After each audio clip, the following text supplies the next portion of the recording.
안녕하세요, 신작가입니다. 제 영상 밑에 댓글을 달아주신 분이 계시는데 그분의 아들분이 일본에서 일을 한다, 일본에 살고 있다 그러면서 굉장히 걱정을 많이 하시더라고요.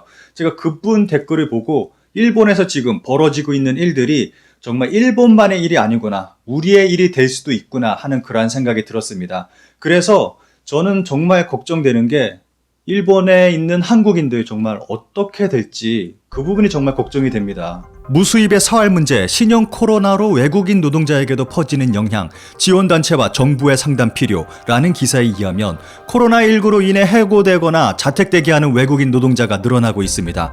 음식점이나 편의점에서 일하면서 스스로 학비를 지불하고 있는 유학생은 학비는 물론 생활비조차 부족한 상황입니다.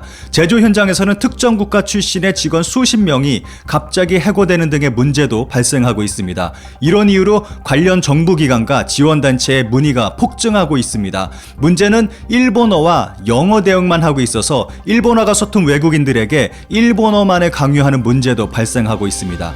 신종 코로나 바이러스로 외국인 노동자도 불황, 갑작스런 해고나 임금 체불이라는 기사를 살펴보면 일본에서 최저임금도 안 되는 돈을 받고 일하는 외국인 노동자들이 적지 않다며 이들의 생활에 큰 문제가 발생하고 있다고 보도하고 있습니다. 심지어는 이번 사태로 시급 300엔, 하나 약 3,000원을 받게 되거나 아예 돈을 못 받는 상황도 속출하고 있습니다. 대부분의 일본 내 외국인 노동자들은 노동계약조차 없는 경우가 대부분이고 계약서가 있어도 읽을 수 없는 것을 이용해서 터무니없는 조건을 적어놓는 경우도 허다하다고 합니다. 더 큰 문제는 기능 실습생의 경우 대부분이 큰 부채를 지고 일본에 오기 때문에 임금을 못 받게 되거나 해고되면 빚만 아는 채 귀국해야 하는 상황이 벌어진다는 것입니다. 여기서 잠깐 일본 내 외국인 노동자 수와 한국 내 외국인 노동자 수를 비교해 보겠습니다. 2018년 한일 외국인 근로자 현황을 표로 만들어 봤습니다. 한국 내에 체류하고 있는 외국인 노동자 숫자가 57만 명 정도로 되어 있는데 불법 체류자까지 모두 합치면 100만 명이 넘는다고 합니다. 일본 같은 경우는 160만 명 정도 되네요. 중국인이 일본에는 41만 명, 한국에는 23만 명, 중국인이 아무래도 가장 많습니다. 베트남이 일본에는 40만 명, 한국에는 5만 명 정도. 일본 내에서 베트남인들의 숫자가 급격하게 늘어나고 있습니다. 그래서 중국과 차이가 없습니다. 아무래도 조만간에 중국인의 숫자를 넘어서지 않을까 하는 생각도 드네요. 그리고 필리핀 17만 명, 한국 2만 명. 재밌는 것은 일본의 통계에는 있는데 한국 통계에는 없고 한국 통계에는 있는데 일본 통계는 없는 그러한 나라가 있습니다. 일본에는 브라질 사람이 13만 명 있네요. 그리고 일본 통계는 없는데 한국 통계에는 태국이 들어가 있습니다. 옆에 보면 네팔, 인도네시아, 또 한국에는 우즈베키스탄이 또 들어가 있습니다. 그리고 일본 내에 일하고 있는 한국인 노동자 수가 6만 명이 넘어갑니다. 굉장한 숫자입니다. 그런데 일본 내에 존재하는 불법 체류자, 한국인 불법 체류자도 꽤 많이 존재하기 때문에 모두 합치면 제 생각에는 아마 10만 명 넘어가지 않을까 하는 생각도 듭니다. 돌아갈 수 없다, 생각이 복잡한 농업지원 외국인 실습생, 요런 기사를 봤을 때 외국인들이 자국으로 돌아갈 수도 없는 상태입니다. 자국에서 이미 문을 닫아버렸고 그리고 비행기도 거의 없고 있다 하더라도 비행기 티켓이 너무 비싸서 돌아갈 수 없는 그러한 상황에 처해 있습니다. 외국인 기숙사 대책 강화, 감염자 급증으로, 이 기사를 보면은 외국인 노동자들이 기숙사에서 생활을 하고 있는데 기숙사에서 감염자가 급속도로 늘어나고 있는 것 같습니다. 이런 상황은 충분히 예상할 수 있는 그러한 상황인 것 같아요. 그러면 지금 상황에서 일본에 체류하고 있는 외국인 노동자들은 어떠한 상태인지 한번 살펴보도록 하겠습니다. 방금 말씀드렸듯이 제가 가장 걱정되는 것은 일본에서 일하고 있는 한국인 노동자들이 정말 걱정됩니다. 이민의 경제학이란 책에서는 비참한 일본 내 외국인 노동자의 실태를 꼬집고 있습니다. 앞서 살펴본 표와 같이 현재 일본에서는 베트남 노동자가 기하급수적으로 늘어나고 있습니다. 그리고 베트남에는 일본어 학원이 수도 없이 성행하고 있습니다. 베트남은 한국의 영향력이 크다고 생각하는 분들이 많을 텐데 한국어를 배우는 베트남인보다 일본어를 배우는 베트남인의 숫자가 비교할 수 없이 압도적으로 많습니다.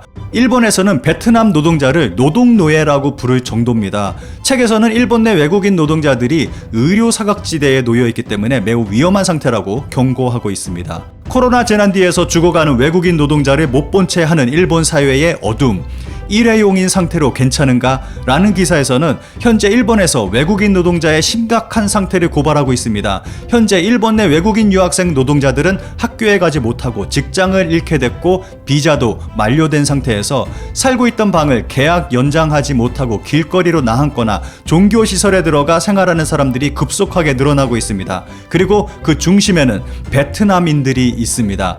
기사에서는 현재 절에서 보호받고 생활하고 있는 베트남 출신 펜반베이 씨에 대해서 소개했는데, 현지 고등학교를 졸업 후 레스토랑의 웨이터와 자동차 세차를 하며 생계를 유지했지만 기능 실습 제도를 알고 약 1,000만 원의 빚을 지고 기능 실습생으로 일본에 오게 됐습니다. 베이 씨는 비계공으로 채용돼서 기술을 익힐 계획이었는데 겨울 후쿠시마에서 건설 일은 거의 없었고 매일 창고 청소만 하게 됐다고 합니다. 일단 베트남인이 일본에 가면 후쿠시마로 파견되는 건 아닌지 하는 의심이 드네요. 월급은 설명된 금액보다 적었고 실수령액 15만엔, 하나 약 150만원 정도 벌 생각이었는데 방세 외에 전기, 가스, 수도요금, 사회보험 등을 제외하면 남는 것은 10만엔, 하나 약 100만원 정도. 명세서를 보면 와이파이 비용으로 월 6천엔, 하나 약 6만원이나 청구되어 있었다고 합니다. 잡일을 하면서 초과 근무해도 잔업수당은 받지도 못했고 이후 직장을 도망 나왔다고 설명합니다. 직장을 도망친 베트남 동료들의 이야기를 들으면 모국에서 듣던 이야기와 다른 일을 하게 되고 월급도 턱없이 낮고 잔업수당마저 나오지 않는 경우가 허다하다고 합니다. 그러면 코로나19로 인한 외국인 노동자들에 대한 의료는 어떨까요? 며칠 전 외국인 노동자 의료의 벽, 삿포로 베트남인 장기 요양, 예상치 못한 과제라는 기사를 홋카이도 신문을 통해서 봤습니다. 일하던 중 사고를 당한 베트남인 노동자가 6개월 넘게 장기간 병원에 입원해 있다는 뉴스였습니다. 치료비는 공적 보험과 기업이 가입하는 실습생을 위한 민간보험으로 처리했는데 실습생 비자 만기가 다가오자 난감한 상황에 빠져 있습니다. 입원 중인 베트남 노동자가 다니던 성당에 난민이주자위원회의 도움으로 삿포로 출입국, 체류관리국 등 관계기관과 협의를 거듭한 결과 일자리가 미정인 채로 대학 등을 졸업한 유학생에게 특별히 인정되는 재류 자격, 고시외 특정 활동이라는 명목으로 국민건강보험에 가입, 지금까지 치료를 받고 있습니다. 기사의 베트남이 노동자는 정말 운이 좋은 케이스입니다. 기사의 마지막에는 값싼 노동력의 외국인 노동자는 인권뿐만 아니라 의료 사각지대에도 놓여 있다고 마무리하고 있습니다. 요즘 일베 동맹으로 인해서 일본으로 향하는 베트남인들이 더 많이 늘어날 것으로 예상됩니다. 베트남인들은 자신들이 일본에서 노예 노동이라고 불리우며 인권과 의료 사각지대에서 소모품처럼 사용되는 사실을 알고 있을까요? 심지어는 후쿠시마에 투입돼 방사능 픽폭을 당하며 일해야 하는 현실을 알고 있을까요? 만약 코로나에 감염되면 보험은, 의료비는 대비해야 할 5가지 포인트라는 기사에서는 정말 복잡한 관련 법령을 길게 나열하고 적용시켜 설명하고 있습니다. 그런데 일본에서 이 모든 것이 헛짓거리인 것이 병원에서는 의심 환자를 문정박대하고 있고 너무 많은 환자들이 병원으로 몰려 이미 의료 붕괴된 상태이며 죽을 정도로 괴로워야 그때서야 검사를 해주고 있는 상황이라 일본에 존재하는 법령, 매뉴얼, 이 모든 것이 무의미한 상태입니다. 자국민도 제대로 검사받지 못하고 치료받지 못하는 상황에서 외국인 노동자는 정말 일회용처럼 버려질 것이 불보듯 뻔합니다. 제가 걱정이 돼서 일본에 있는 제 교포분들, 지인들에게 좀 연락을 했습니다. 근데 그 부분들 말씀하시기로는 뭐 보험에 잘 들어있고 해서 일본 병원에서 치료받는 거는 문제가 없다라고 말씀을 하십니다. 그런데 지금 일본 의료 붕괴된 상태에서 자국민조차도 일본의 의료 서비스를 받는 게 매우 힘든 상황입니다. 그런데 외국인이 제대로 병원에서 치료를 받을 수 있을까요? 그것도 더 취약한 일본으로 취업을 간 한국인들 굉장히 많습니다. 그런데 그 해외 취업한 사람들 병원에서 제대로 치료받을 수 있을까요? 가끔씩 저한테 메일을 보내주시는 분들이 계세요. 그리고 제 영상 밑에 댓글 달아주시는 분들 계십니다. 그분들이 저한테 질문을 하세요. 일본으로 유학 가고 싶다. 일본에 취업 나가고 싶다. 어떻게 하면 좋냐. 뭐 이런저런 질문을 해주시는데 글쎄요. 저는 그 부분에 대해서는 항상 조금 부정적으로 말씀을 드리고 있습니다. 일본으로 취업 가는 거 저는 정말 심각하게 깊게 생각을 해봐야 되는 문제라고 생각을 합니다.